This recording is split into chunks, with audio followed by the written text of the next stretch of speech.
Ustedes han anunciado, Contralor, que a solicitud del ministro del Interior van a desplegar un control concurrente sobre todas las actividades en la policía, pero ¿no se suponía que esto del control concurrente ya estaba ocurriendo? O sea, lo que se ha estado comprando en la policía y en el Ministerio del Interior en los últimos meses, y sobre todo las compras relacionadas con la pandemia, no han tenido control concurrente. Sí, el control concurrente, Nicolás, se ha venido desplegando en toda la pandemia, ¿no? Con las limitaciones que hemos tenido, efectivamente, por las capacidades operacionales del Sistema Nacional de Control. Y de hecho, parte de eso, como ustedes bien saben, es que ha permitido advertir sobre las distintas situaciones adversas en la compra de los EPP, todos los hechos irregulares que se han manifestado. Producto de eso es que luego, ahora en el mes de septiembre, agosto, septiembre, en que salimos del modo COVID, empezamos ya a efectuar no solamente el control simultáneo, sino el control posterior. Y esas investigaciones todavía no concluyen, pero esperamos que en las próximas semanas ya puedan ver la luz. Pero ahora de lo que se trata es establecer un mecanismo, no solamente para las contrataciones de COVID, ¿no?, sino en general de las operaciones que va a desarrollar el Ministerio del Interior y la Policía, incluyendo, por ejemplo, los procesos de adquisición de infraestructura, de los procesos de adquisición de equipamiento, la contratación de infraestructura, de tal manera de que entendemos de que de esa manera vamos a tratar de evitar que vuelvan a suceder otro tipo de situaciones, sobre todo que han mostrado que han habido muchas irregularidades en anterioridad, y de esa manera, para detallar ya los mecanismos y los protocolos con los cuales vamos a operar en el Ministerio del Interior y en la Policía, vamos a tener una reunión a mi regreso a Lima. Ahora, Contralor, lo hemos hablado en otras oportunidades. Este tema de la corrupción no solamente tiene que ver con personas, es decir, con personas que cometen actos de corrupción, funcionarios que tienen que ser castigados, sino con sistemas que se reproducen. Es decir, sale un funcionario corrupto, entra otro y el sistema sigue funcionando. Entonces, no se trata solo de castigar a los individuos, sino acabar con todos estos procedimientos y protocolos que son los que hacen posible que la corrupción sobreviva. O sea, por ejemplo, esto de las compras fraccionadas. O sea, resulta que la policía aérea ha estado comprando mascarillas. ¿Qué tiene que ver la policía aérea con la compra de mascarillas? Es decir, no hay nada que pueda hacer la Contraloría para recomendar el cambio de procedimientos. Ya lo hemos hecho, Nicolás. Incluso para todas estas contrataciones enviamos un proyecto de ley, ¿no?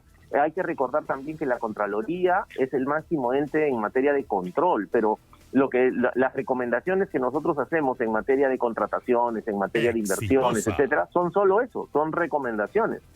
Entonces, de hecho, al ver esta situación de efectivamente por qué no se hacen compras centralizadas, o incluso, con mayor razón, cuando se van a hacer estas compras, ¿por qué no se puede tener un portal y esas contrataciones directas no se pueden transparentar? Si es cuestión de invertir unas cuantas horas, nada más. Entonces, pero enviamos incluso una iniciativa legislativa, ¿no? Pero evidentemente no ha sido tomada en cuenta. Porque eso es lo que no se entiende.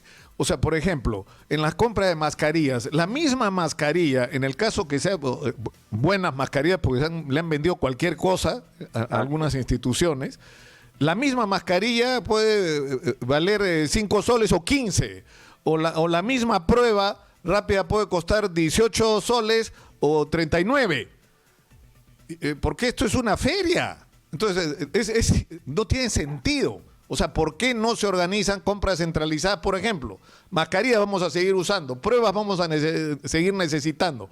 ¿Por qué no se hacen adquisiciones centralizadas? Bueno, y controlamos una adquisición, no 500. No tienen manos una de las ustedes. Preguntas que nosotros nos hemos hecho efectivamente en varias oportunidades, porque así hasta el control sería mucho más sencillo. En lugar de tenernos que desplegar en todos los municipios, por ejemplo, para hacer la verificación de que las canastas están siendo compradas y adecuadamente distribuidas, lo hubiéramos hecho de repente a nivel de provincial, ya no solamente mirar 1.800, sino mirar 200 puntos, ¿no?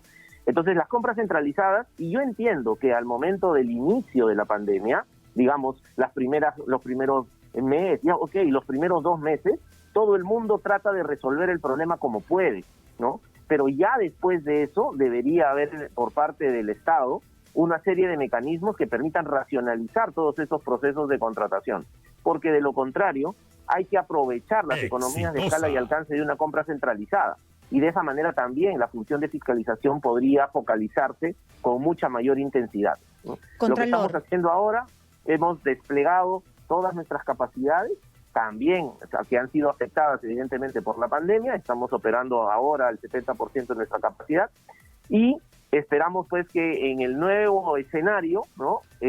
Cuando ya el tema de la pandemia empiece a minorar sus efectos, como ya está sucediendo en materia sanitaria, ojalá que no venga una segunda ola, pero la idea es que en este mecanismo la Contraloría va a estar ahí al frente y va a desplegar este nuevo modelo de control concurrente, esencialmente en el caso del Ministerio del Interior, tal como ha sido solicitado.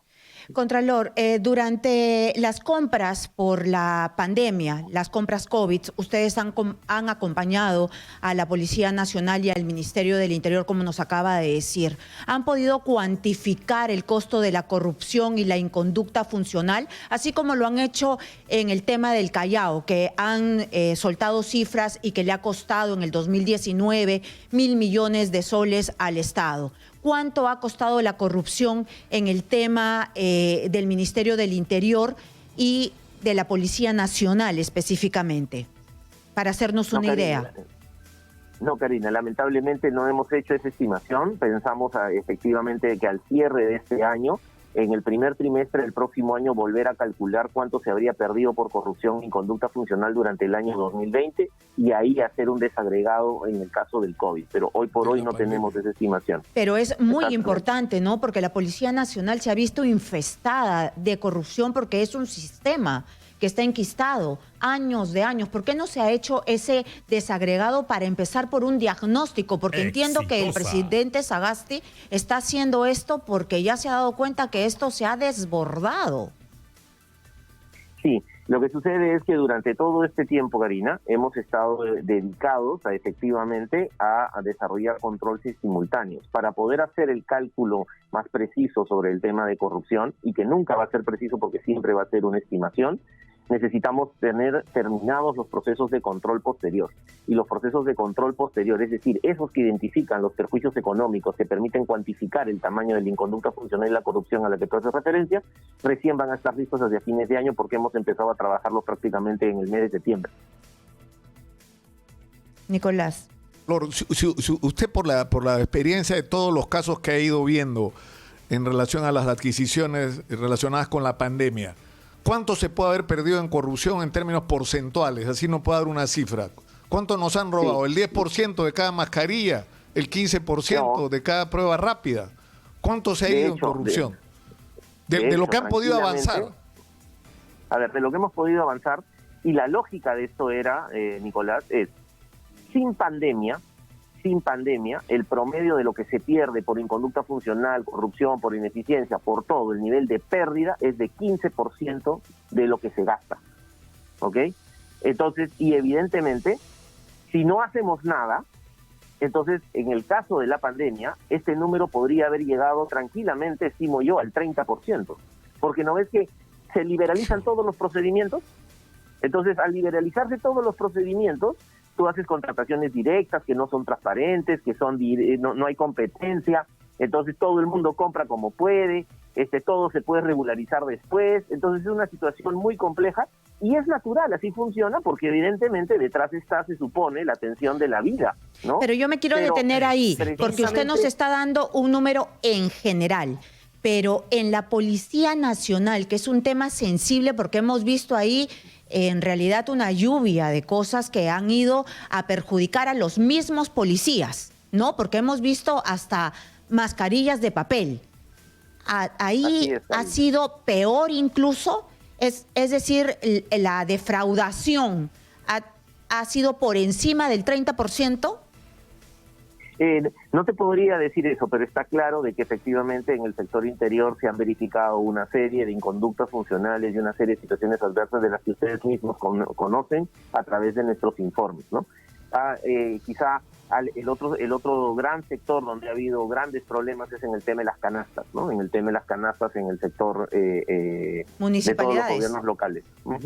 Entonces, para ustedes, la Contraloría, los sectores donde ha incidido peor, ha carcomido peor la corrupción y el robo, ha sido interior y municipios. No, yo diría que en general no podríamos hacer esa clasificación ahora, porque como te digo, no tenemos evidencia, no hemos terminado de hacer los estudios, pero lo que sí está claro es que si normalmente en temas en general, sin pandemia, en tiempos de normalidad, se pierden alrededor del 15% del presupuesto, imagínate cuánto se pierde en la pandemia, tranquilamente el doble. Y esa es la razón. Aflojando todos los controles simplemente es una feria, como ha sido. Ahora, Contralor, el otro tema, o sea, disculpe, pero yo creo que es importante porque estamos siempre, como en el caso de la violencia contra la mujer, regresando y regresando, ¿no?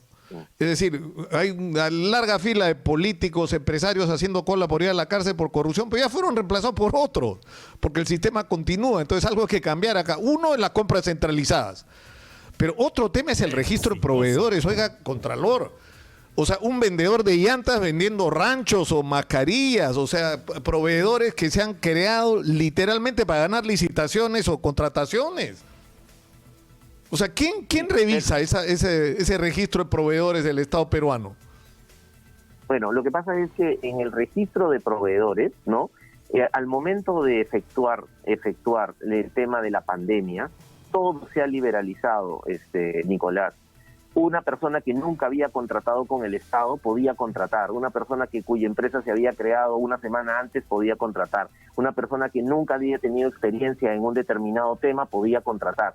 Ese es el problema de la pandemia, o sea, la flexibilización total es lo que... Y eso tiene una lógica, es que se supone que si no adquieres los productos rápidamente, entonces luego la gente se muere.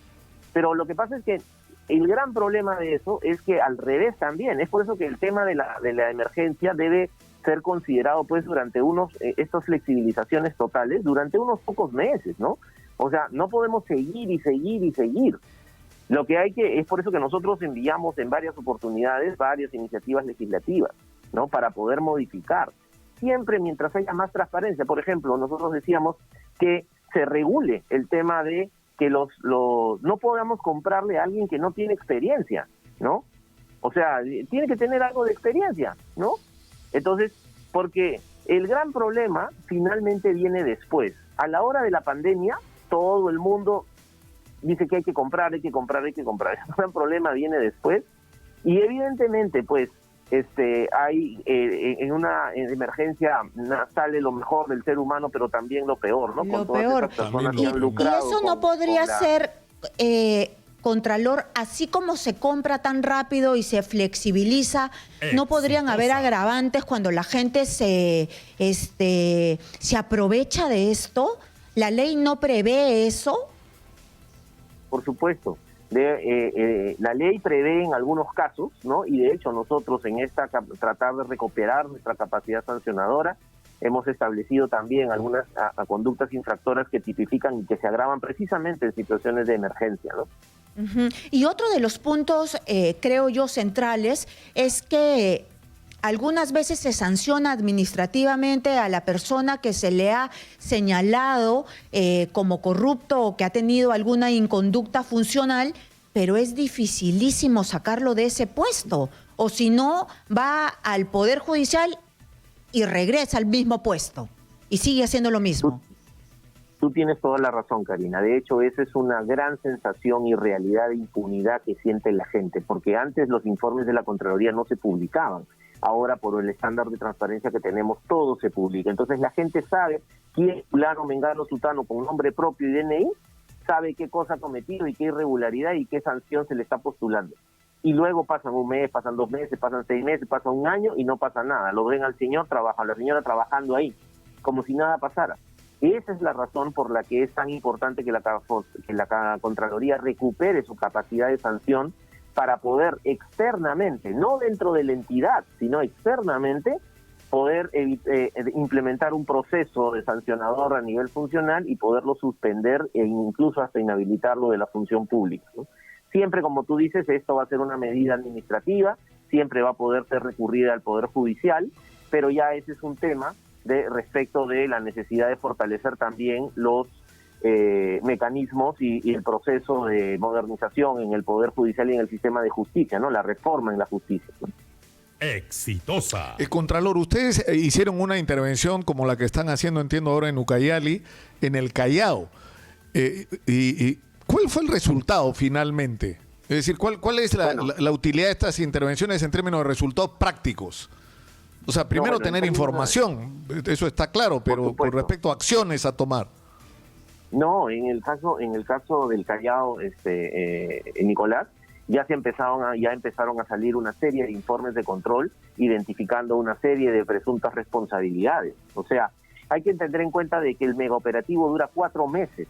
Es decir, se han movilizado, por ejemplo, ahora en Ucayali, estamos interviniendo en todas las provincias, en todos los distritos, todas las entidades que operan aquí en Ucayali, y se van a desarrollar 135 servicios de control posterior. Pero los servicios de control posterior son investigaciones un poco más complejas, no es solamente hacer una visita de control o hacer una orientación de oficio. Entonces, eso va a permitir de que efectivamente en los siguientes dos o 3 meses los resultados empiecen a mostrarse. Y va a pasar lamentablemente lo mismo que dice Karina. Es decir, la Contraloría va a sacar estos informes, va a identificar cosas que la población ya lo sabe, porque en el megaoperativo, ¿cómo decidimos en buena cuenta a dónde intervenir y a dónde no? Lo hacemos sobre la base de las denuncias que recibimos, que nos brindan los medios de comunicación y las audiencias públicas que llevamos a cabo con la sociedad. Y entonces de esa manera se prioriza un programa de acción que en este caso va a tener 135 servicios de control posterior y que en el transcurso de los próximos 2 meses se van a poder ver los resultados.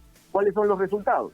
Todos los informes publicados, con la lista de funcionarios involucrados, con los perjuicios económicos que se calculan, pero la Contraloría termina su trabajo ahí. Pero evidentemente población... Pero se hablaba de 1.000 millones de soles de proyección en pérdidas por ineficiencia y corrupción. En el caso del Callao, efectivamente, así como acabamos de decir de que alrededor del 15% del presupuesto público se pierde anualmente en problemas de ineficiencia y corrupción, eso trasladado al Callao es alrededor de 1.100 millones de soles. Al igual que eso trasladado aquí a Ucayali es alrededor de 400 millones de soles. Ahora, usted dice que no es solo corrupción, sino es ineficiencia. Por ejemplo, ustedes han detectado almacenamiento inadecuado de medicamentos en la Dirección Regional de Salud de Callao. Sí, efectivamente, y ese almacenamiento inadecuado puede haber generado la pérdida de algunos de esos medicamentos, el deterioro de algunos de esos medicamentos, y eso es una pérdida. O, por ejemplo, ¿no? ¿Qué es lo que sucede cuando hacemos una obra? ¿Qué es lo que estamos viendo aquí? Y eso pasa en todas las regiones. Se hace la contratación de la obra, ¿no? Y empieza la obra, pero no le entregan los terrenos oportunamente a los contratistas. Entonces, ¿qué hacen los contratistas? No van a resolver el contrato, van a esperar, porque por cada día que espera te van a cobrar todo lo que te cobran de gastos generales. Y entonces eso termina, en lugar de tener una carretera, digamos, de 5 kilómetros por 5 millones de soles, terminas teniendo los 5 kilómetros, pero por 6 millones de soles. Ese millón es una pérdida. Pero en el ejemplo que te estoy dando, no podríamos decir necesariamente que haya habido corrupción. Hay pérdida, es por una ineficiencia, es por una ineptitud, es porque alguien no hizo su trabajo cuando debió hacerlo. Pero al final, la sociedad pierde. Es por eso de que cuando hablamos del tamaño de la corrupción, es el tamaño de la corrupción, la inconducta funcional y la ineficiencia. Yo he mencionado, solo para terminar, todo acto corrupto no sale, o sea, la coima no sale de Nicolás, Karina, de la utilidad de la empresa. Así no funciona. La coima sale de la sobrevaloración que hacen a las obras, de la sobrevaloración que hacen a la contratación de bienes y servicios. Porque si no fuera así, entonces estaríamos hablando de una transferencia, ¿no? Entonces, por esa razón, yo siempre digo de que en general, cuando se trata de corrupción en el sector público, con el manejo de fondos públicos, todo acto corrupto es ineficiente. Entonces, en realidad, sí, todo acto corrupto es ineficiente porque sale de una sobrevaloración. Entonces, en realidad, el gran problema que tenemos es la ineficiencia, no solo la corrupción. Si logramos combatir la ineficiencia, podríamos también reducir la corrupción. Y ahí, por ejemplo, un tema fundamental es tener funcionarios públicos calificados en un servicio civil meritocrático, que es una tarea pendiente que ojalá el nuevo gobierno pueda volverlo a impulsar, ¿no? No este gobierno. Contralor. Porque Pero es un gobierno de eso transición. significaría terminar de una manera radical con los benditos puestos de confianza. Claro, no con los puestos de confianza, sino siempre tienes que tener puestos de confianza, Nicolás. Pero el tema es que no Pero puedes muy tener poquito, un montón ¿no? de puestos de confianza. Bueno, de hecho, eso es parte de los problemas. La ley marco del empleo público establece de que puestos de confianza solamente pueden ser el 5% de toda la organización, el 5%. Congreso, Pero muchas veces no se hace caso a eso. Contralor, una última consulta. ¿Qué pasa con la capacidad de sancionadora de la Contraloría? ¿Nunca la va a tener? Esperamos que, ahorita no la tiene, Karina, esperamos Claro. que el Congreso de la República pueda aprobar el proyecto de ley que hemos enviado ya, enviamos uno en el año 2019, ahora hemos vuelto a enviar en el 2020, en mayo. Esperamos, yo ya mismo he sustentado ese proyecto de ley en la Comisión de Fiscalización y esperamos pues que la Comisión de Fiscalización termine con su trabajo. El tema es muy simple, ¿no? El tema es, lo que dice la sentencia del Tribunal Constitucional es que la tipificación de las conductas infractoras, en lugar de estar en un reglamento, tiene que estar en una ley. Y además, entonces lo único que hay que hacer es, eso que estaba en el reglamento, hay que copiarlo en una ley y que se apruebe la ley, ¿ya? Pero Y se además, acabó. y se acabó. Exitosa. Pero la hacen larga, no quieren. Sí. Pero además hay que garantizar otra cosa, que los miembros del tribunal superior de responsabilidades administrativas no sean como si fuera un directorio, que tengan unas dietas. No, tienen que ser funcionarios públicos, tienen que tener todas las responsabilidades y las restricciones que tienen los funcionarios públicos para evitar que tengan conflictos de interés. Muy Pero bien. esos son dos cambios muy puntuales que esperamos que el Congreso Con ya voluntad lo se pueda pueden resolver. hacer. Una última consulta y una respuesta rapidísima. ¿Cuándo se reúnen usted con el ministro del Interior para ver la fiscalización concurrente? Tenemos programada una reunión, Karina, este viernes. Yo regreso a Lima mañana, entonces este viernes en la mañana.